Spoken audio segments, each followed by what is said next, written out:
Conférence en ligne de Nouveau Ciel, Nouvelle Terre, Shincheonji, témoignage sur la prophétie et l'accomplissement de l'Apocalypse, la nouvelle alliance de Dieu. L'Apocalypse de Jean est prêché dans le monde entier. Les premières et deuxièmes conférences bibliques de Nouveau Ciel, Nouvelle Terre, Shincheonji ont été données en ligne en août et septembre 2021. 30 372 personnes y ont participé dans 12 régions de Corée du Sud. Nous avons vu les réactions enthousiastes d'environ 1800 pasteurs ayant participé.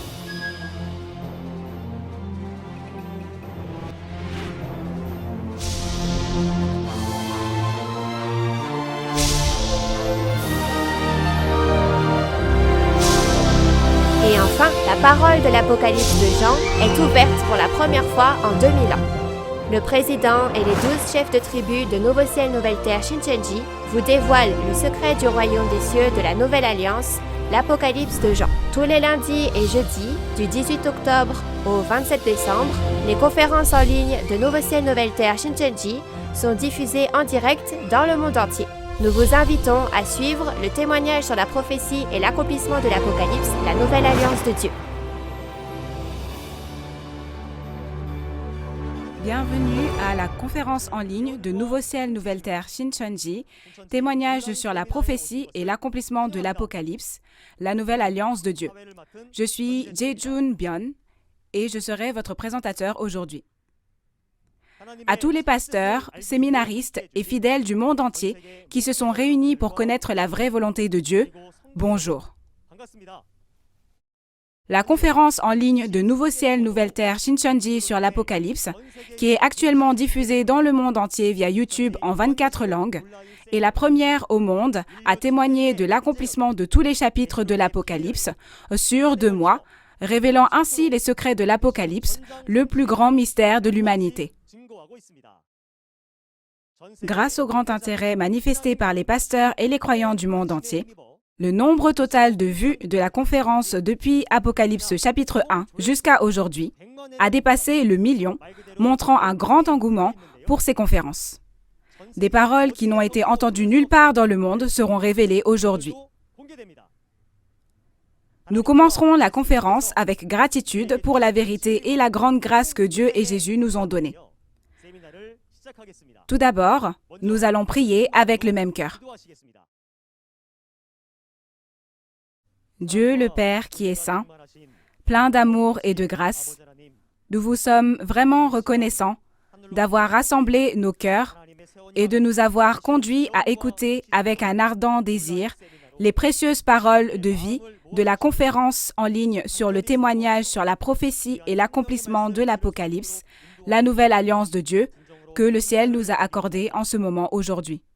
Nous avons réalisé que cette époque est celle de l'accomplissement de l'Alliance, au cours de laquelle toutes les paroles que Jésus a promises sont accomplies à travers le témoignage du pasteur promis que Jésus a envoyé. Ainsi, durant ce temps, accordez-nous les yeux pour voir, les oreilles pour entendre et un cœur sage pour réaliser. Tout comme Jésus, le Fils de Dieu, qui est venu sur cette terre il y a environ 2000 ans, a proclamé la paix et a conduit beaucoup à Dieu avec la parole de vérité.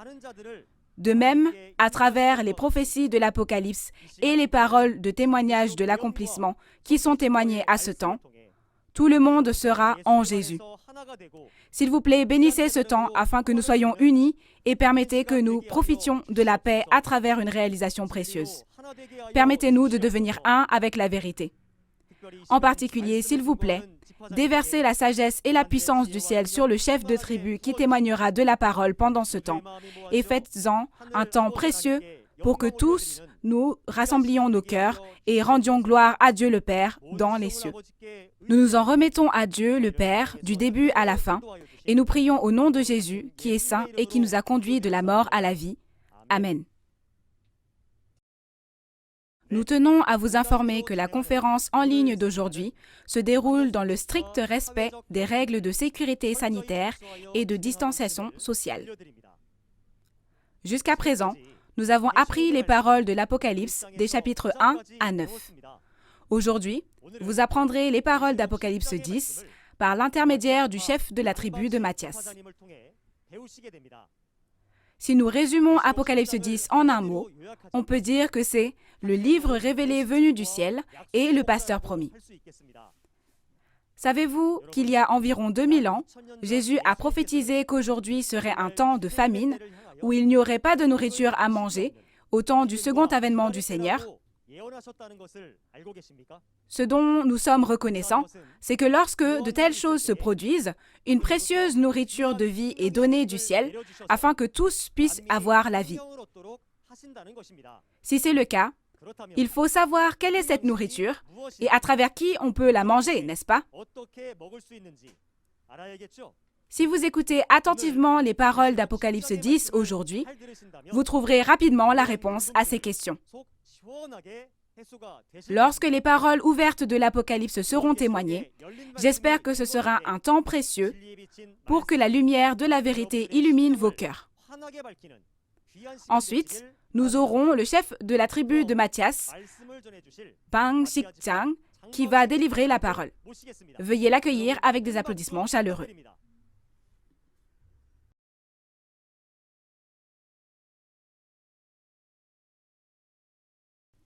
Bonjour, pasteurs, séminaristes et fidèles du monde entier. Je suis le chef de tribu Bang Sik-chang de Nouveau Ciel, Nouvelle Terre, Shincheonji, Église de Jésus, qui a été choisi au nom de Matthias, un disciple de Jésus. Aujourd'hui, je témoignerai des paroles d'Apocalypse 10.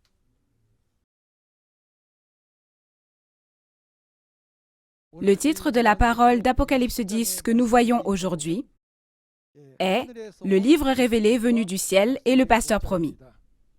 Encore une fois, le livre révélé venu du ciel et le pasteur promis. Si nous regardons le point clé de notre référence d'aujourd'hui, il nous est dit par quel processus le livre révélé du ciel est délivré.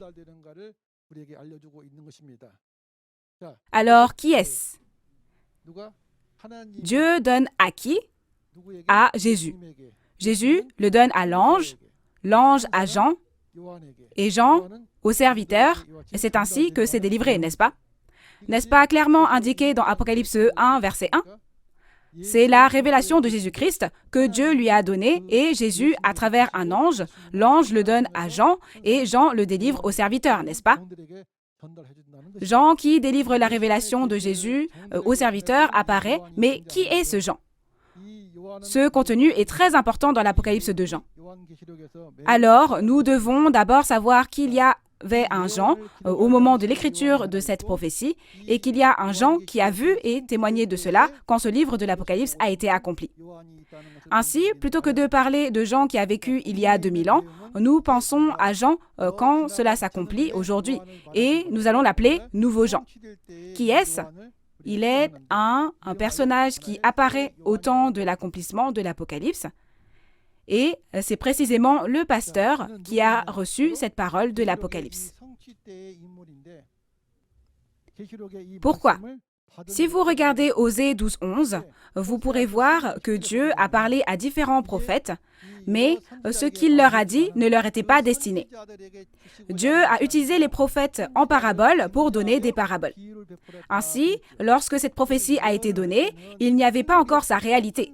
Donc, ce qui a été montré dans la vision a été écrit en parabole, et quand cette prophétie est accomplie, comme la réalité apparaît, on témoigne de cette réalité, bien sûr. Et chaque fois que Jésus ouvre un sceau et accomplit, il y a à côté de lui un témoin qui a vu et entendu chaque chapitre l'un après l'autre. Et qui est-ce? C'est Jean dont on parle ici. Pour résumer le contenu d'Apocalypse 10, premièrement, il y a un livre révélé venu du ciel et il y a le secret de la 7e trompette. Et il y a Jean qui a reçu et mangé le livre ouvert et sa mission. Nous allons faire ainsi en 3 parties et méditer dessus ensemble. Maintenant, lisons d'abord ensemble les paroles d'Apocalypse 10, versets 1 à 4. Je vis un autre ange puissant qui descendait du ciel, enveloppé d'une nuée. Au-dessus de sa tête était l'arc-en-ciel, et son visage était comme le soleil, et ses pieds comme des colonnes de feu. Il tenait dans sa main un petit livre ouvert. Il posa son pied droit sur la mer et son pied gauche sur la terre. Et il cria d'une voix forte, comme rugit un lion. Quand il cria, les 7 tonnerres firent entendre leur voix. Et quand les 7 tonnerres eurent fait entendre leur voix, j'allais écrire. Et j'entendis du ciel une voix qui disait « Celle ce qu'ont dit les 7 tonnerres, et ne l'écris pas. » Amen. Oui, vous avez bien lu. Ici, je vis un autre ange puissant qui descendait du ciel, enveloppé d'une nuée, et au-dessus de sa tête était l'arc-en-ciel, et son visage était comme le soleil, et ses pieds comme des colonnes de feu. Qui est celui qui dit « Je vis » dans l'Apocalypse? Nous devons d'abord savoir que c'était l'apôtre Jean au moment de la rédaction de la prophétie et qu'il devient le nouveau Jean lorsque cela s'accomplit. Sachez que Jean a eu une vision et que le nouveau Jean ici a vu l'accomplissement physique. Il tenait dans sa main un petit livre ouvert.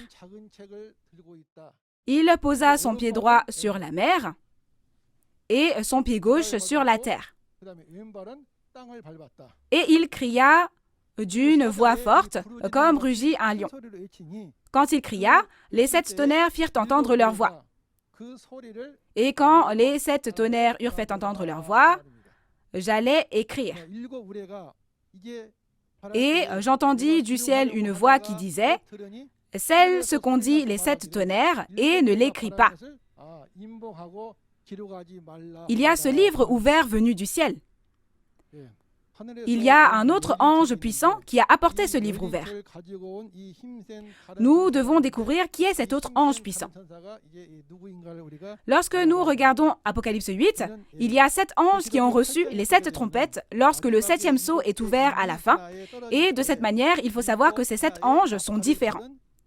Dans Apocalypse 9, après que le 6e ange sonne de la trompette, dans Apocalypse 11, le 7e ange sonne de la trompette. Mais comprenez tout d'abord que le chapitre 10 est un événement entre-temps au cours duquel la parole est reçue et mangée. Il est dit que cet ange est descendu du ciel. Et qu'est-ce que cela veut dire? Cela veut dire qu'il est descendu du monde spirituel vers le monde physique de cette terre. Et que portait l'ange? Il vient enveloppé de nuées, comme on le voit ici, et être enveloppé de nuées signifie qu'il vient avec beaucoup d'esprit.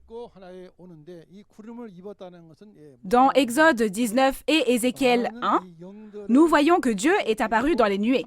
Cela signifie donc qu'il est venu avec de nombreux esprits.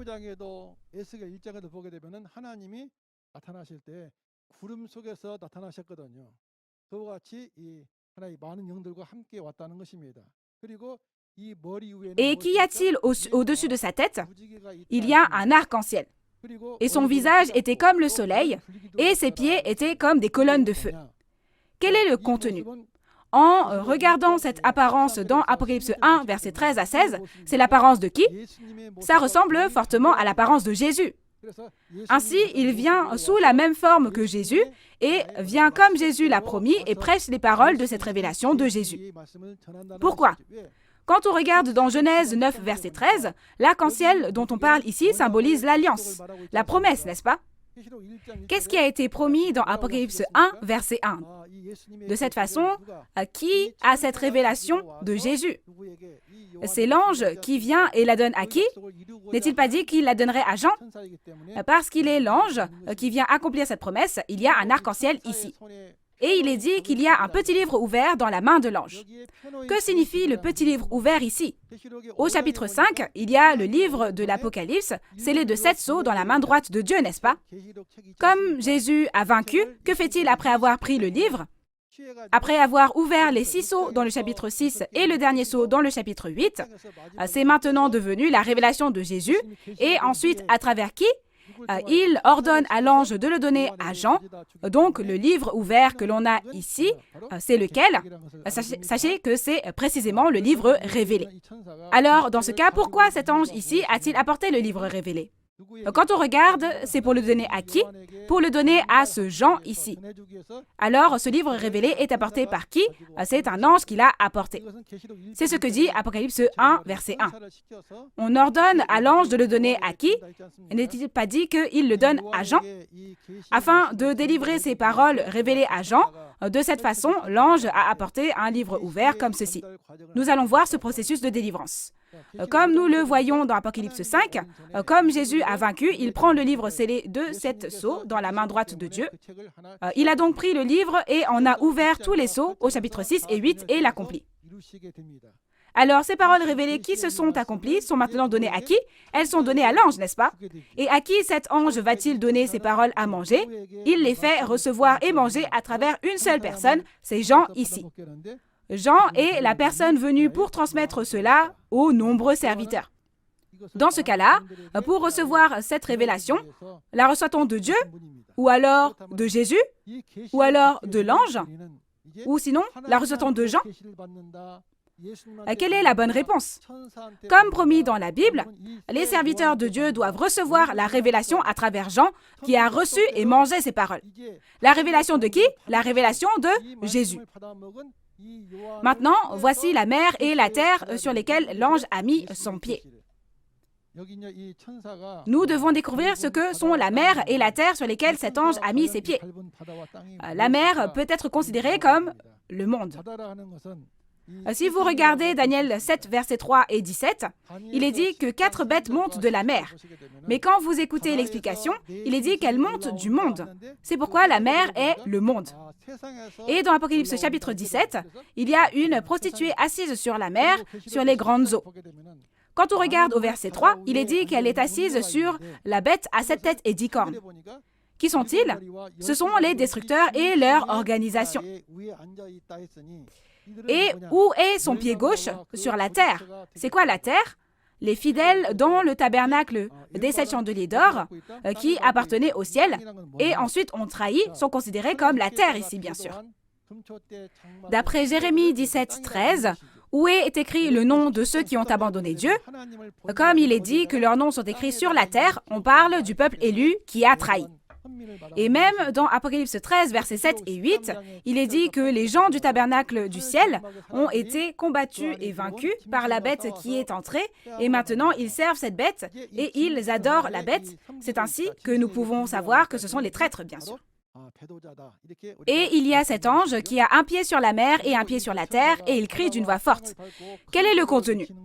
De faire quoi maintenant avec les destructeurs et les traîtres ici, avec les paroles de la révélation ouverte? De les juger. Et il montre cela à qui? Il le montre à Jean. Si vous regardez dans Jean 5, 22, au premier avènement, Jésus a dit que le Père a laissé tout jugement au Fils. Mais il ne juge pas à cette époque. Et si vous regardez dans Jean 12, 48, il dit que mes paroles vous jugeront au dernier jour. Comment juge-t-on alors? Selon Apocalypse 20, verset 12, leurs actions sont jugées selon la Bible en les comparant avec la Bible. Alors pourquoi a-t-on montré cela à Jean à ce moment-là? À qui l'ange a-t-il montré cette apparence? Ne l'a-t-il pas montré à Jean ici? Pourquoi lui montre-t-il? Pour que Jean fasse quoi comme il a vu? Pour qu'il juge les destructeurs et les traîtres. Quand on regarde aussi au temps de Moïse, si nous regardons Hébreux 8, 5, il est clairement indiqué que lorsque Dieu a construit ce sanctuaire où il pourrait habiter, il l'a montré dans le ciel et l'a fait construire sur cette terre telle qu'elle. Et maintenant, j'aimerais que nous lisions Jean 5, 19. Jésus reprit donc la parole et leur dit, « En vérité, je vous le dis, le Fils ne peut rien faire de lui-même, et il ne fait que ce qu'il voit faire au Père. Et tout ce que le Père fait, le Fils aussi le fait pareillement. Amen. » Si vous regardez ici, quand il est venu, Jésus n'a-t-il pas aussi dit qu'il faisait l'œuvre de Dieu de la même manière sur cette terre, voyant ce que faisait le Père? Et maintenant ici, le jugement de la mer et de la terre, c'est-à-dire les destructeurs et les traîtres, est bien décrit dans le chapitre 16 de l'Apocalypse. Vous en apprendrez plus lorsque vous le verrez. Ici, quand les 7 tonnerres font entendre leur voix, on lui dit de ne pas écrire ces paroles, mais de les sceller. Alors, que sont ces 7 tonnerres? Les 7 esprits devant le trône de Dieu sont appelés 7 tonnerres. Dans Apocalypse 4, verset 5, il y a les 7 esprits des 7 lampes allumées devant le trône de Dieu. Apocalypse 5, verset 6 est le même contenu. Que disent les éclairs? Les mots écrits dans le livre ouvert sont le son des tonnerres et, pour le dire différemment, c'est le son de la colère et les paroles de jugement.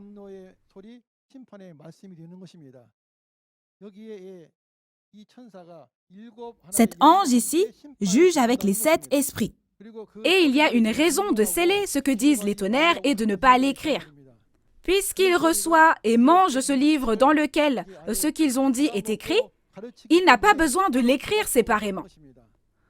Ce contenu est bien décrit dans Apocalypse 10, verset 8 à 11.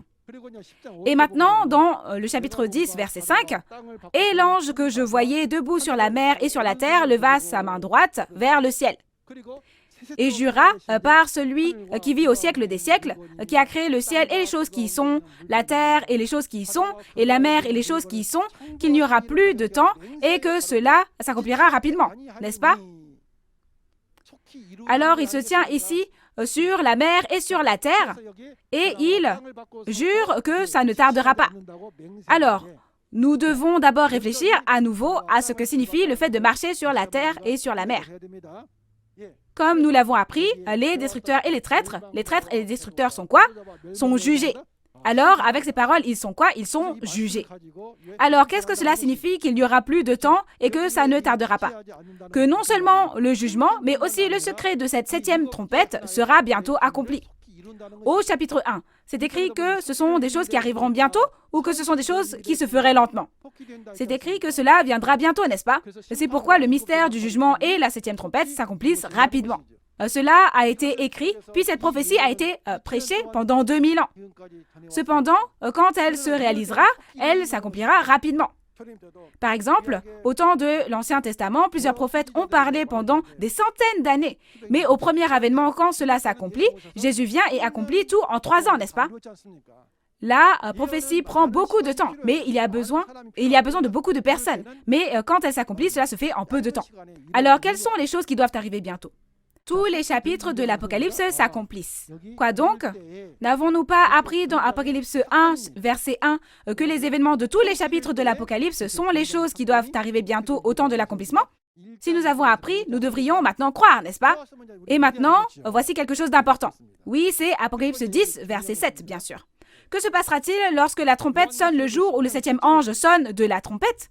Le mystère de Dieu s'accomplit, tout comme l'évangile prêché à ses serviteurs, les prophètes. Le secret de qui?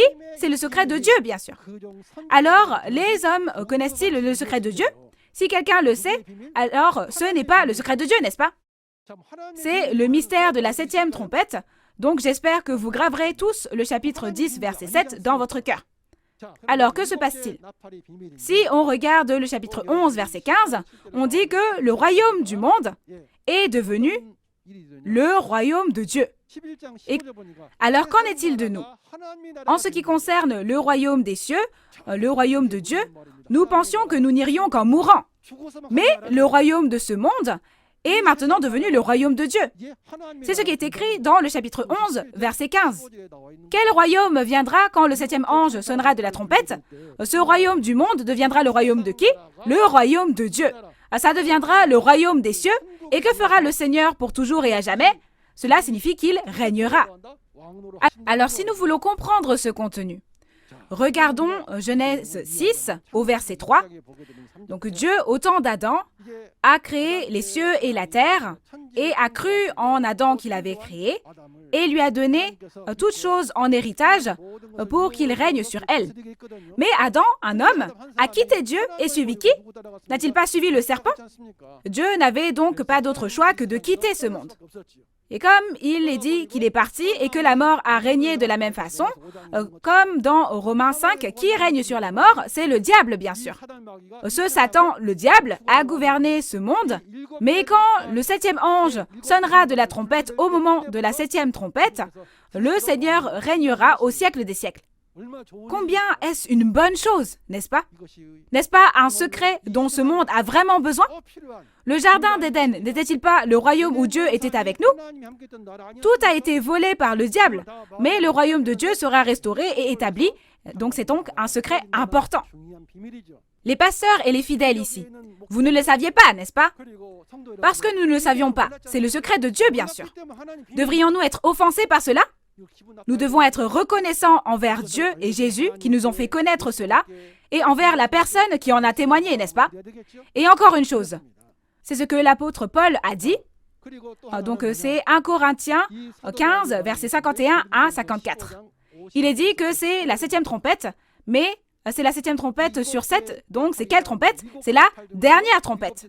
Que se passe-t-il en ce temps-là? Les morts reviennent à la vie incorruptible. Pourquoi? Ceux qui sont morts martyrs en prêchant la parole de Dieu ont maintenant leur chair qui est corrompue et le sang aussi et tout a disparu. Mais maintenant, il est dit qu'ils vivront à nouveau en esprit et dans un corps spirituel. Et voici ce secret. Nous aussi, nous serons changés. Nous devrions mourir, nous devrions périr, mais quand la 7e trompette sonnera, le royaume de ce monde deviendra le royaume de Dieu et parce que Dieu règne, que se passe-t-il? Le mortel et le corruptible sont immortels et revêtent l'incorruptibilité. C'est extraordinaire, n'est-ce pas? Qui l'aurait su? Parce que nous ne le savions pas, c'est le secret de Dieu. Alors nous sommes reconnaissants, n'est-ce pas? Ainsi, afin de faire connaître cela, Dieu et Jésus l'ont prophétisé pendant si longtemps et l'ont accompli. C'est pourquoi il est dit, moi, Jésus, j'ai envoyé mon messager pour les églises pour vous dire ces choses. Qu'est-ce que ce contenu? Quand cette dernière trompette sonnera, la mort sera engloutie dans la victoire. Et dans 2 Corinthiens 5, verset 4, il nous est dit que par qui cette mort est-elle engloutie? Par la vie. Cela signifie que la parole selon laquelle la mort est engloutie par la vie est accomplie. Jusqu'à maintenant, la vie était engloutie par qui? Par la mort. Il y avait la mort. Mais qui détient le pouvoir de la mort? C'est le diable. C'est dit dans Hébreux 2, versets 14 et 15. Mais maintenant, puisque la mort a été engloutie par la vie, ne vivrons-nous pas éternellement à ce moment-là? C'est un secret parce que nous ne le savions pas, n'est-ce pas? Le secret de qui? C'est le secret de Dieu. Après avoir réalisé ces paroles, mon cœur a tellement tremblé et j'étais tellement excité que je ne pouvais pas contenir tous ces sentiments. Vous avez bien fait de venir. S'il vous plaît, écoutez attentivement. Toute l'humanité, au final, Dieu souhaite qu'elle obtienne cette résurrection et cette vie éternelle. N'est-ce pas la volonté de Dieu? Jésus a dit, « Je suis la résurrection et la vie. » La vie dont Dieu parle est la vie éternelle. Jésus n'a-t-il pas dit, « Je suis le chemin, la vérité et la vie » Jésus n'est-il donc pas la vie éternelle? Toute l'humanité doit faire quoi avec le son de cette 7e trompette pour obtenir la résurrection et la vie éternelle?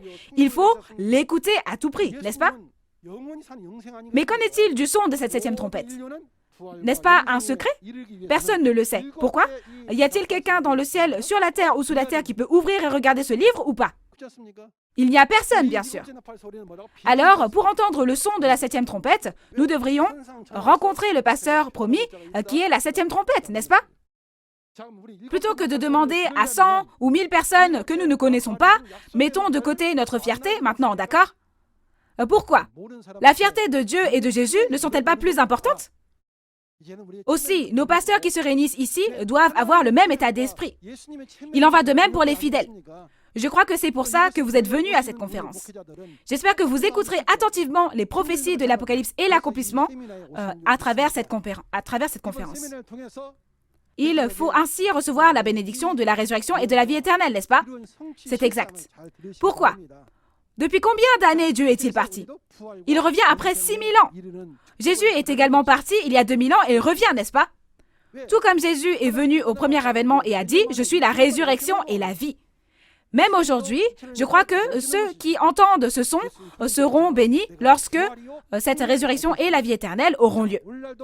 Ensuite, au chapitre 10, nous verrons maintenant le verset 8. « Et la voix que j'avais entendue du ciel me parla de nouveau et dit « Va, prends le petit livre ouvert dans la main de l'ange qui se tient debout sur la mer et sur la terre. » N'a-t-on pas entendu une voix venue du ciel au verset 4 également? Alors, quand Jean a entendu ces paroles, il est allé vers l'ange et lui a demandé le petit livre. L'ange lui a dit, « Prends-le et avale-le. Il sera amer à tes entrailles, mais dans ta bouche, il sera doux comme du miel. » Qui ça? Jean prit le petit livre de la main de l'ange et le mangea. Et il était aussi doux que du miel dans sa bouche. Et on lui dit que ce sera amer dans ses entrailles. Si c'était le goût physique, ça deviendrait sucré et amer dans sa bouche. Mais en regardant ici, c'est doux comme le miel dans sa bouche et amer dans ses entrailles. Alors j'aimerais que vous écoutiez le secret à ce sujet aussi. Alors, c'est le pasteur promis qui a pris le livre ouvert et l'a mangé. Quel est le titre? Il y a le livre révélé venu du ciel et la personne qui a reçu et mangé le livre révélé, qui a reçu la promesse et l'a mangé. Donc, il est le pasteur promis, n'est-ce pas? Tout comme Jésus qui a reçu la révélation de l'Ancien Testament au premier avènement, il était le pasteur promis de l'Ancien Testament. Alors aujourd'hui, nous devons savoir et croire que cette personne qui a reçu et mangé la révélation du Nouveau Testament est le pasteur promis du Nouveau Testament. Alors, Jean a reçu les livres et l'a mangé.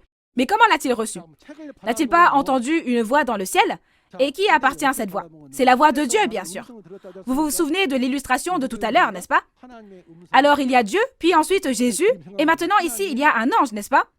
Ça c'est quoi? C'est le monde spirituel. C'est le ciel où Dieu se trouve. C'est la voix de qui? La voix de Dieu. Pourquoi? Dieu n'a-t-il pas écrit ces paroles? Donc, il a dû entendre la voix de Dieu. Ensuite, il va faire quoi avec le livre ouvert?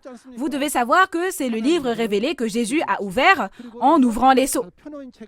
Il a pris et mangé le petit livre, bien sûr. Pourquoi est-ce un petit livre? C'est parce que l'Apocalypse est seulement un des 66 livres.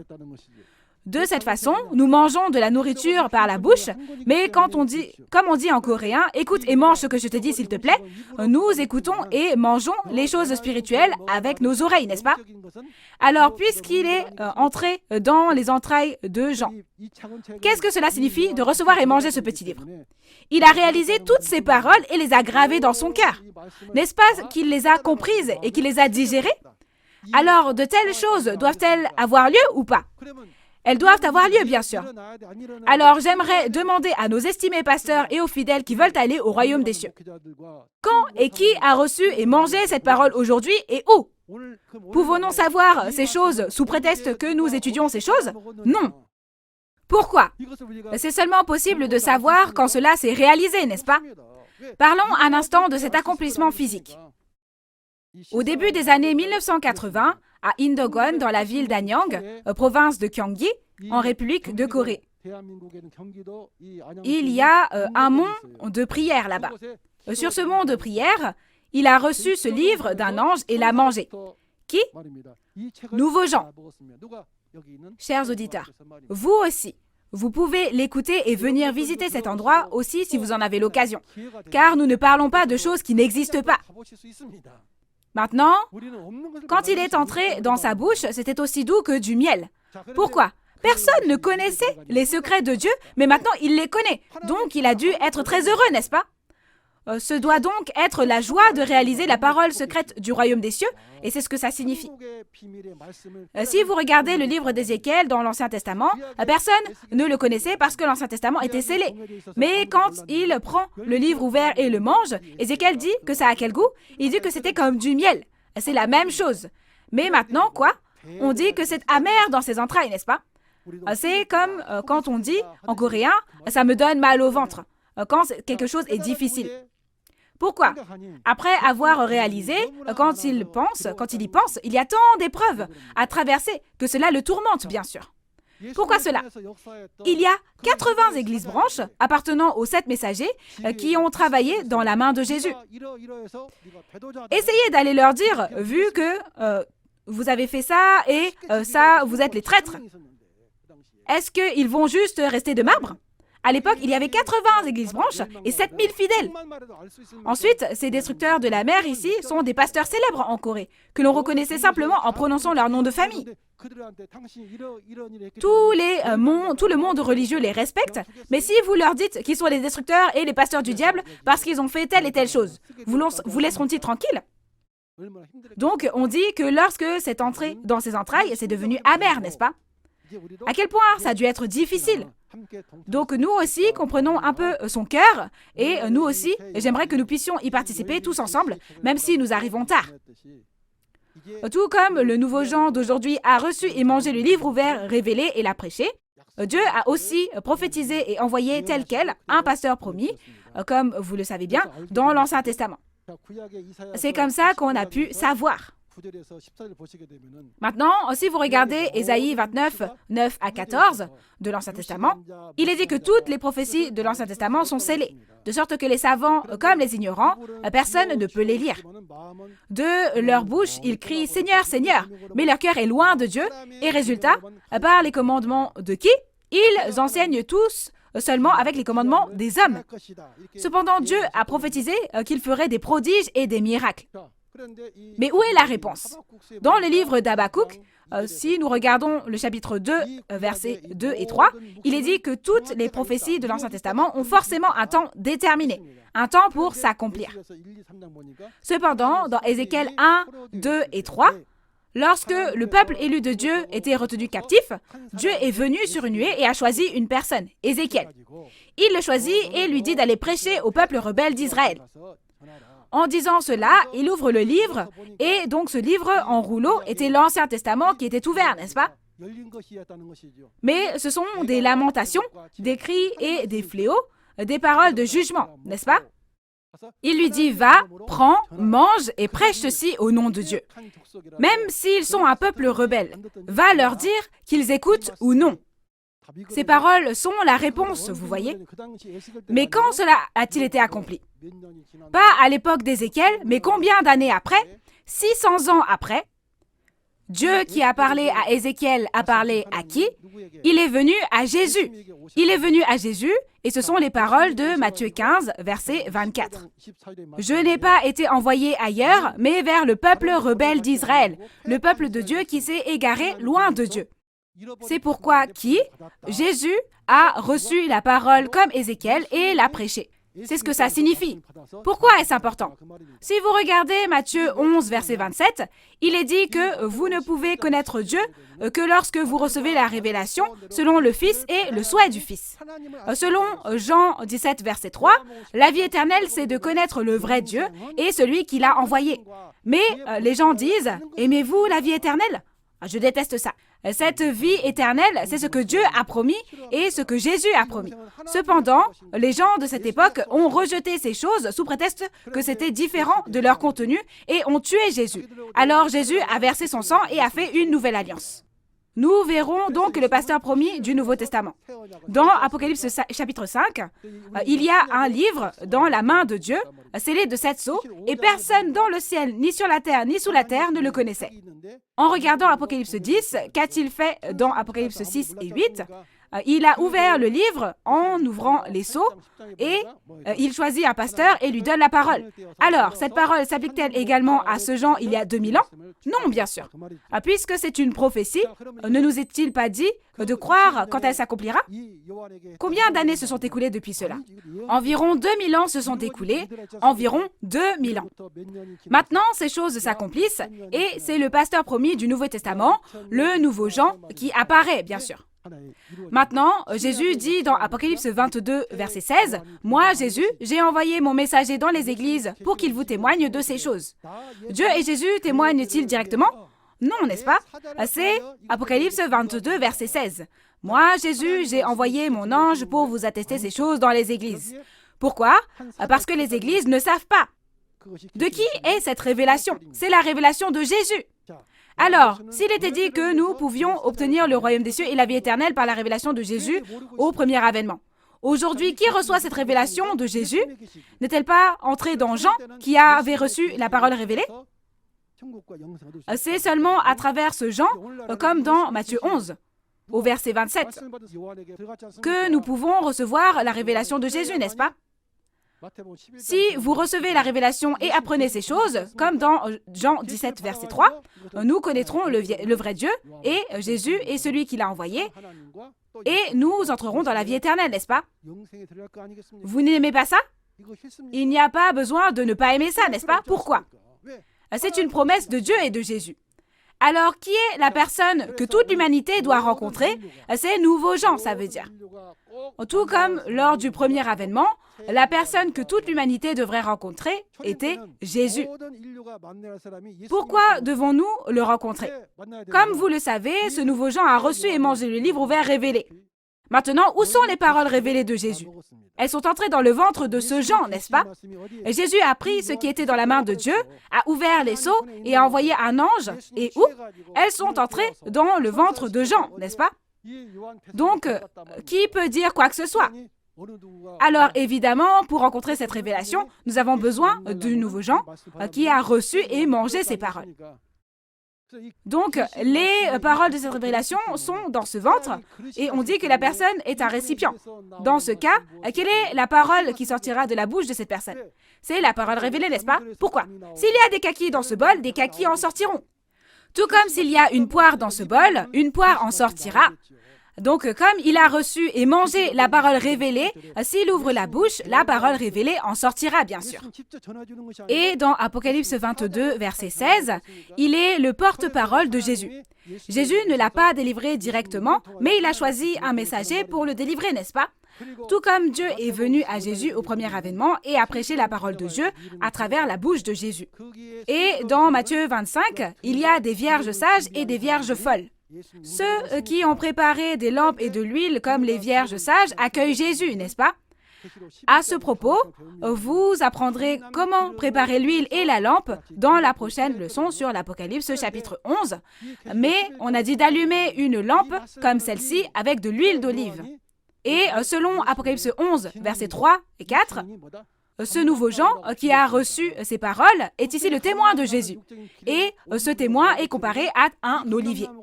L'huile physique, l'huile d'olive sortira de l'olivier physique.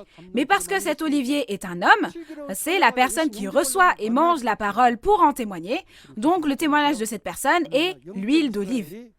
Si vous voulez devenir une vierge sage et recevoir Jésus, vous devez le rencontrer, n'est-ce pas? Et dans Apocalypse chapitre 6, aujourd'hui, l'Israël spirituel prend fin.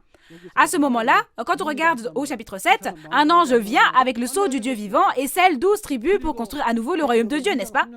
S'il est dit que cette parole même est le sceau de Dieu mentionné ici, devrais-je rencontrer cette personne?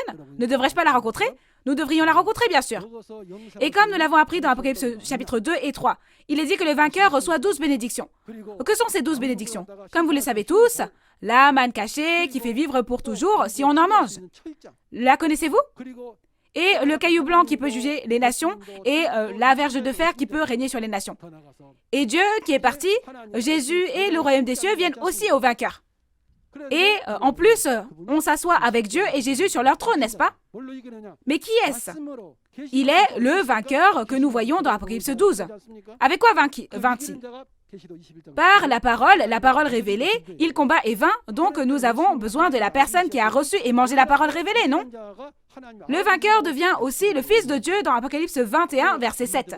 Au premier avènement, Jésus était le Fils de Dieu. Mais encore aujourd'hui, il est promis que celui qui vaincra deviendra le Fils de Dieu. Vous ne devez pas ne pas croire en cela.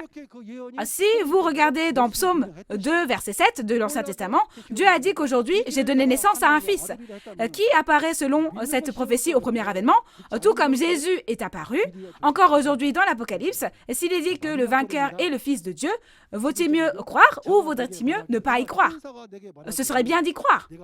Maintenant, c'est le dernier verset, le verset 11. Puis on me dit, qui ça? L'ange m'a dit que je devais prophétiser de nouveau à beaucoup de peuples, de nations, de langues et de rois. N'est-ce pas la mission que Jean, qui a reçu et mangé le livre, doit accomplir? C'est donc la mission du pasteur promis. Alors cette mission est de prêcher de nouveau aux peuples, nations, langues et rois. Mais qui sont ces peuples, nations, langues et rois? Il s'avère que ce sont tous les gens qui vont à l'église et qui sont dans le péché. Pourquoi? D'après Apocalypse 13, verset 7, qui sont ces peuples, ces nations et ces langues? Il est dit que la bête avec qui le diable est les gouverne dans Apocalypse 13.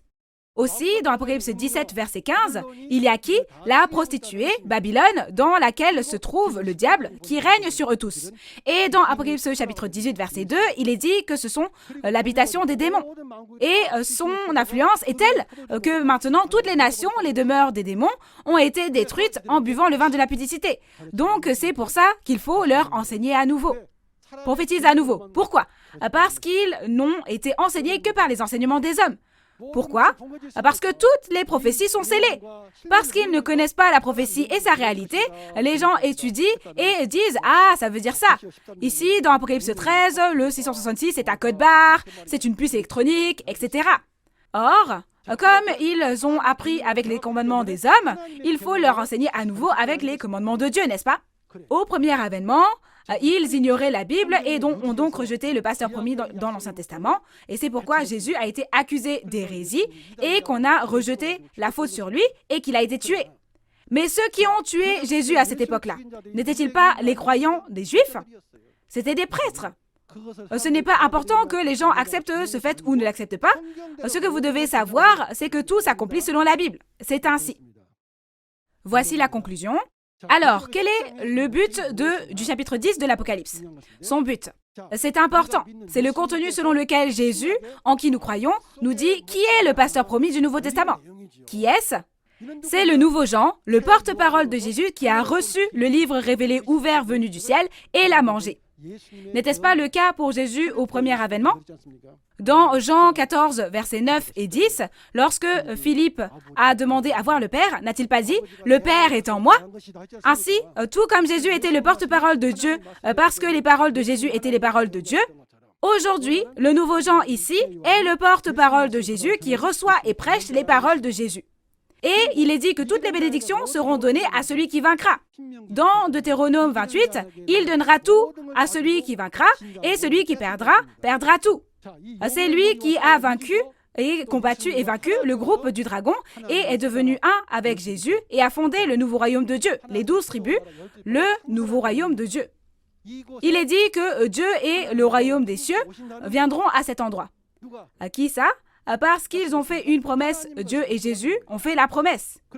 Alors nous, cette personne qui a reçu et mangé le livre ouvert, est le porte-parole de Jésus et témoigne de ce qu'il a vu et entendu et a combattu et vaincu le groupe du diable et est devenu un avec Jésus et a fondé le nouveau royaume de Dieu, les 12 tribus.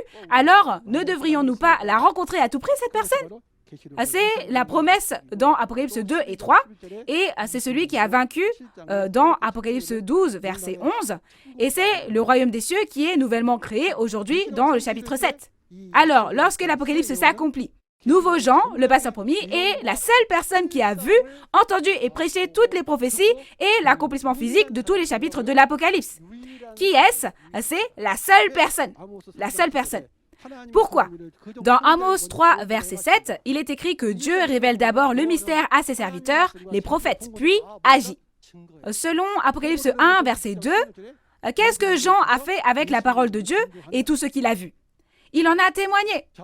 Ce qu'il a vu et entendu, dans Apocalypse 22, verset 16, il va dans les églises et en témoigne au nom de Jésus.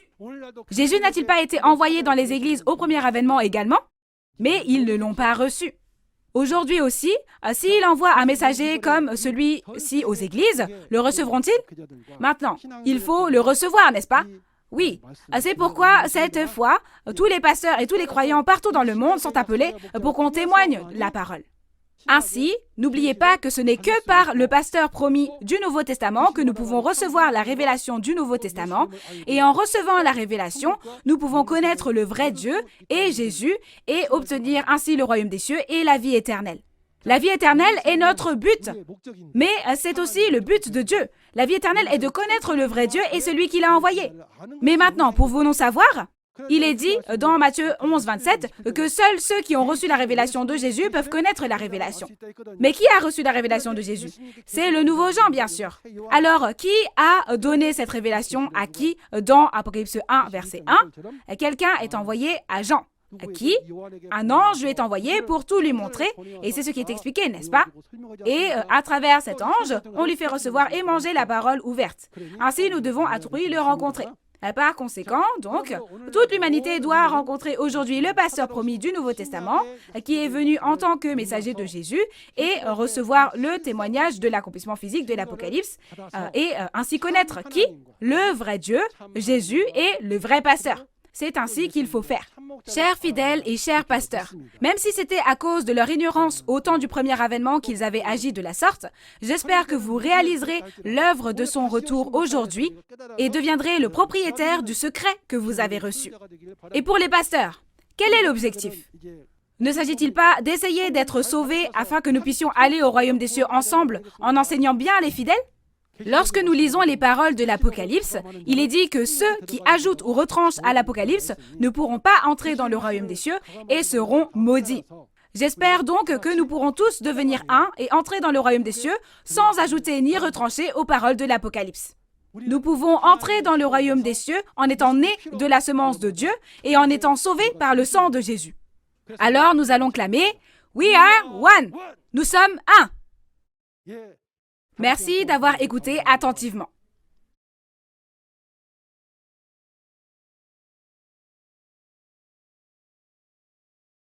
Nous allons prier Dieu le Père tous ensemble.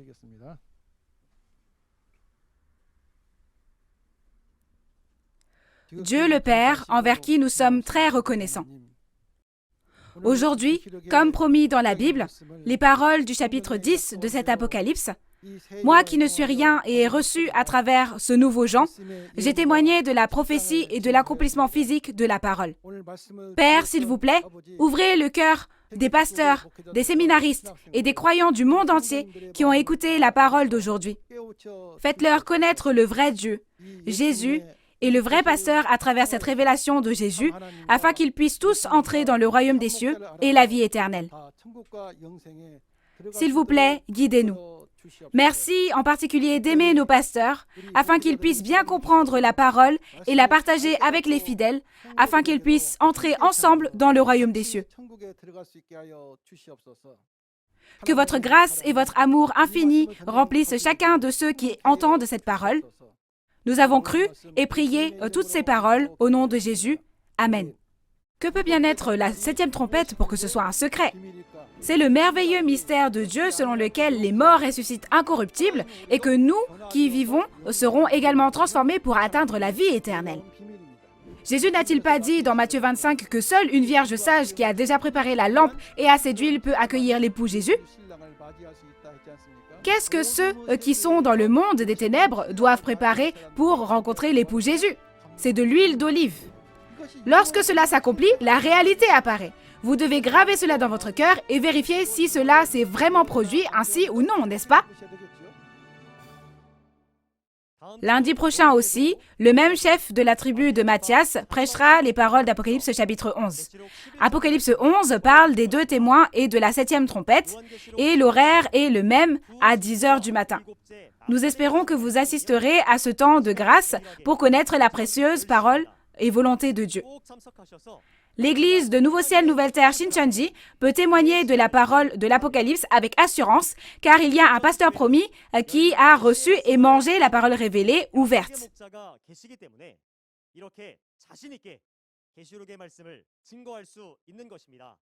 En plus des paroles de l'Apocalypse que vous avez entendues aujourd'hui, si vous avez d'autres questions ou demandes de renseignements sur l'Église Nouveau Ciel, Nouvelle Terre Shincheonji et sa doctrine, veuillez nous contacter au numéro représentatif de chaque tribu affiché à l'écran. Nous vous guiderons en détail et avec gentillesse. Au temps où la parole de la prophétie et de l'accomplissement de l'Apocalypse, qui était un secret, est témoignée sans ajouter ni retrancher, des pasteurs du monde entier qui ont vu et entendu la conférence envoient un message vidéo, comme quoi ils veulent devenir membres de Nouveau Ciel, Nouvelle Terre Shincheonji, en signant un protocole d'entente. Merci aux pasteurs du monde entier pour leur soutien chaleureux. Maintenant, nous allons terminer en faisant la prière que le Seigneur nous a enseignée. Nous allons faire le Notre Père ensemble. Notre Père, qui es aux cieux, que ton nom soit sanctifié, que ton règne vienne, que ta volonté soit faite sur la terre comme au ciel. Donne-nous aujourd'hui notre pain de ce jour. Pardonne-nous nos offenses, comme nous pardonnons aussi à ceux qui nous ont offensés. Et ne nous laisse pas entrer en tentation, mais délivre-nous du mal, car c'est à toi qu'appartiennent le règne, la puissance et la gloire pour les siècles des siècles. Amen. Ceci conclut la conférence en ligne de Nouveau Ciel, Nouvelle Terre, Shincheonji, témoignage sur la prophétie et l'accomplissement de l'Apocalypse, la nouvelle alliance de Dieu. Merci à tous ceux qui ont participé.